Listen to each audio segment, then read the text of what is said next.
Clarity is power. जब तक आपके ब्रेन में किसी चीज को लेकर के क्लैरिटी ही नहीं है, आपका विजन क्लियर नहीं है, आपके गोल क्लियर नहीं है, आपको कंपनी को लेकर के क्लैरिटी नहीं है, कंपनी क्या है, कंपनी का लेवल क्या है, उसको लेकर के क्लैरिटी नहीं है, कंपनी के सर्टिफिकेशंस को लेकर के, अवार्ड्स क्या क्या ले चुकी है company, what is the difference between IMC and other company. तो ये सारी चीजें जब तक हमें क्लियर नहीं होंगे हम आगे नहीं बढ़ पाएंगे।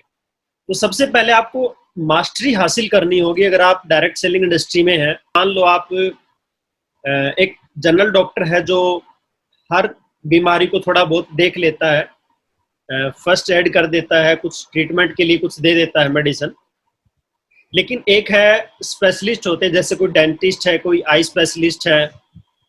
अगर आपको कोई प्रॉब्लम है, मान लो कि आपको बहुत बड़ी आंखों में कोई प्रॉब्लम है, तो आप एक जनरल डॉक्टर के पास जाना पसंद करेंगे कि आई स्पेशलिस्ट के पास जाना पसंद करेंगे? अगर आपको दांतों में कोई प्रॉब्लम है तो आप डेंटिस्ट के पास जाना पसंद करेंगे कि आप अपने लोकल किसी गांव के छोटे मोटे डॉक्टर के पास जाना पसंद करेंगे?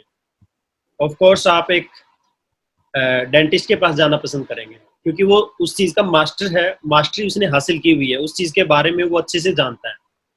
सेम अगर आप डायरेक्ट सेलिंग इंडस्ट्री में है, नेटवर्क मार्केटिंग इंडस्ट्री में है, तो आपको इस इंडस्ट्री में मास्टरी करनी पड़ेगी। आपको ये सीखना पड़ेगा कि ये इंडस्ट्री क्या है, ये नेटवर्क मार्केटिंग इंडस्ट्री क्या है, ये डायरेक्ट सेलिंग इंडस्ट्री क्या है। और इस इंडस्ट्री में उसके बाद आता है कंपनी के बारे में। इस इंडस्ट्री में सही कंपनी कौन सी है, उसको कैसे चूज करें, सही और गलत कंपनी की पहचान क्या है। या कोई नया व्यक्ति को आप ज्वाइन कराते हो, पूछता है कि मैं आईएमसी क्यों ज्वाइन करूं, बाकी और भी बहुत सारी कंपनीज हैं। तो आप ज्यादातर ये बातें करेंगे, नहीं आईएमसी कंपनी बहुत अच्छी कंपनी, इसके प्रोडक्ट बहुत अच्छे हैं, इसकी क्वालिटी बहुत अच्छी है। तो ये बातें तो वो भी करेंगे, समझ रहे आप। हर कोई कंपनी का एसोसिएट अपनी कंपनी को अच्छा बताएगा, हर कोई कंपनी का एसोसिएट अपने प्रोडक्ट को भी अच्छा बताएगा। लेकिन आप ऐसी क्या उससे बातें करें कि वो आपके साथ जुड़ जाए, आईएमसी ज्वाइन कर ले। और वो होती है प्रैक्टिकल तथ्यों के ऊपर बातें, कि आप एक एक चीज को क्लियर कराएं। और वो चीजें क्या है, आईएमसी बिजनेस में आने के बाद आपको क्या क्या क्लैरिटी करानी होगी। नंबर एक, आईएमसी की कंप्लीट प्रोफाइल, आईएमसी कब स्टार्ट हुई, आईएमसी के एमडी कौन है, सीएमडी कौन है, आईएमसी की टर्नओवर क्या है, आईएमसी के पास क्या क्या प्रोडक्ट्स हैं, आईएमसी के ऑफिस कहाँ कहाँ पर है, आईएमसी के कितने आउटलेट्स हैं, आईएमसी के पास कितने टीडीज हैं, कितने स्टेट ऑफिस खुल चुके हैं, आईएमसी की ग्रोथ जो चल रही है उसके अकॉर्डिंग वो कुछ भी एक एक बात आपको पता होनी चाहिए। आईएमसी फ्यूचर में क्या करने वाली है, आईएमसी के नए प्रोडक्ट कौन से आ रहे हैं। तो आपको कनेक्ट रहना पड़ेगा आईएमसी की एक एक चीज के साथ। उसके लिए आप आईएमसी बिजनेस फेसबुक पेज को भी लाइक कर सकते हैं, आईएमसी बिजनेस के यूट्यूब चैनल को भी सब्सक्राइब कर सकते हैं, जहां पर आपको ये सारी जानकारी टाइम टू टाइम मिलती रहे। तो ये चीजें आपको जब तक क्लैरिटी नहीं होगी तब तक आप आगे नहीं बढ़ेंगे। आपको पूरा बिजनेस प्लान आना चाहिए। कोई आपसे लीडरशिप बोनस की बात करे, कोई आपसे प्रोडक्ट की बात करे, कोई भी मुद्दे पर आपसे बात करे, तो आप उसको वो चीज क्लियर करा पाए। तो ये आपको क्लियर होना चाहिए, प्रोफाइल क्लियर होनी चाहिए, कंपनी का बिजनेस प्लान आपको क्लियर होना चाहिए, कंपनी के प्रोडक्ट क्लियर होने चाहिए। और उसके बाद बातें आती हैं लीडरशिप के ऊपर। दो टाइप के इंसान हमारे दुनिया में मिलते हैं, दुनिया में ही मैं बात कहूंगा, इंडिया लेवल की तो छोड़िए। जो दो प्रकार के लोग होते हैं, एक होते हैं सर्वाइवल करने वाले, एक होते हैं ड्रीमर। जिन लोगों की जिंदगी में सर्वाइवल करना ही उन्होंने सोच के रखा हुआ है कि मुझे तो अपनी जिंदगी बस जैसे तैसे काटनी है, रोटी कपड़ा और मकान, यानी कि मुझे जितनी जरूरत है उतना मिल जाए। यानी कि कोई 10,000 में सेटिस्फाइड होता है, कोई 20,000 रुपये सैलरी लेकर के सेटिस्फाइड हो सकता है, कोई 30,000 में ही अपने घर को मेंटेन करने वाला है। तो जब तक आपके अंदर ये फीलिंग है, ये भावनाएं हैं कि मुझे जैसे तैसे एडजस्ट करना है, तो एडजस्ट करने वाले की हालत ये होती है कि आपने देखा होगा कि जब सबसे पहले कोई व्यक्ति सिंगल होता है तो वो एक बाइक पे बड़ी टॉर से घूमता रहता है। बाद में उसकी शादी होती है, वाइफ को लेकर के भी बाइक पे टॉर से घूमता है। वहां तक तो ठीक है, उसके बाद में उसके घर में एक नन्हा मुन्ना बच्चा आता है जिसको वो बीच में बैठा लेते हैं और 3 लोग बाइक पे एडजस्ट होते हैं। तो उसमें बीवी थोड़ा सा पीछे खिसकती है और बच्चे को बीच में बैठाते हैं। उतना तक भी समझ में आता है, लेकिन बाद में जब दूसरा बच्चा आता है और पहला थोड़ा सा बड़ा हो जाता है, तो जो हस्बैंड है, माना उसका बाप है, उसको थोड़ा टंकी की तरफ खिसकना पड़ता है और वाइफ को कैरियर जो होता है उसका उसके पीछे की तरफ खिसकना होता है और बीच में 2 बच्चे बैठाते हैं। वहां तक भी जैसे तैसे किया, लेकिन जैसे तीसरा बच्चा आ गया और 2 बड़े हो गए तो उसमें हालत क्या होती है। और ऐसे ही एक्सीडेंट हमारे इंडिया में ज्यादातर हो रहे हैं कि 4-4 लोग, 3-3 लोग, क्योंकि उनके अंदर एक ही आदत है, एडजस्ट करना।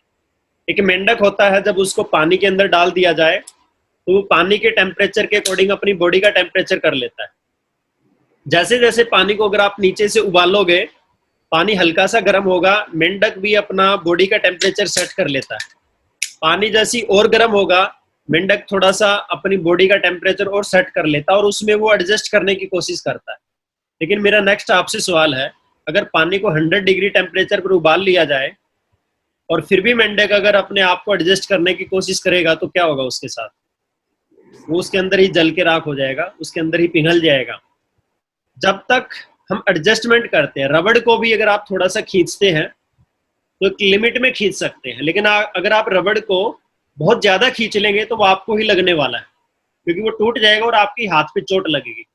इसी तरीके से बहुत सारे इंसान हैं, जो 95% हमारे भारत की जनता ऐसी है जो सिर्फ एडजस्टमेंट के अंदर ही बिलीफ रखती है कि मुझे एडजस्ट करना, मुझे एडजस्ट करना। 5% लोग ऐसे होते हैं जो ड्रीमर होते हैं, जो सोचते हैं कि अगर मैं इस धरती पर आया हूं तो कुछ बड़ा करके जाऊंगा, मेरी सोच बहुत बड़ी है, मैं आम भीड़ का हिस्सा नहीं बनना चाहता, मैं जिंदगी में कुछ एक सेलिब्रिटी बनना चाहता हूँ, एक नाम ऐसा कमाना चाहता हूँ कि लोग मेरे जाने के बाद भी मुझे याद रखें। तो जो कुछ विजनरी टाइप के लोग होते हैं, जिनका बहुत बड़ा विजन है, बहुत बड़ा ड्रीम है, ऐसे लोग ही डायरेक्ट सेलिंग के लिए बने हैं। ऐसे लोग ही नेटवर्क मार्केटिंग में सफल होने के लायक हैं।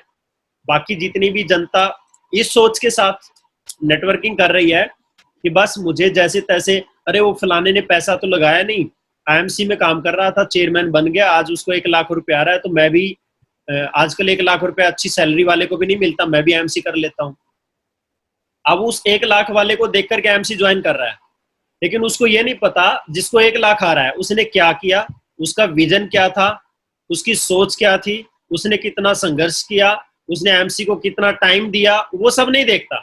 उसको ये पता है इसको मैं जानता हूँ, पहले ये 10,000 रुपए नहीं कमाता था, 1 लाख रुपए कमा रहा है, बस इतना देखा। और ऐसे लोग आईएमसी में भेड़ चाल की तरह आ जाते हैं, और ऐसे लोग कामयाब नहीं होते। और कामयाब नहीं होने के बाद ऐसे लोग भगोड़े बनते हैं और बोलते हैं अरे इसमें गिनती के लोग ही कामयाब होते हैं, कोई 1000 में से एक ही कामयाब होता है। देखो, क्योंकि बाकी की जो जनता है, जो 90%, 90 भी नहीं कहूंगा कि मैं 98% जो जनता है, वो ऐसी जनता होती है जो देख करके ही नेटवर्किंग करती है।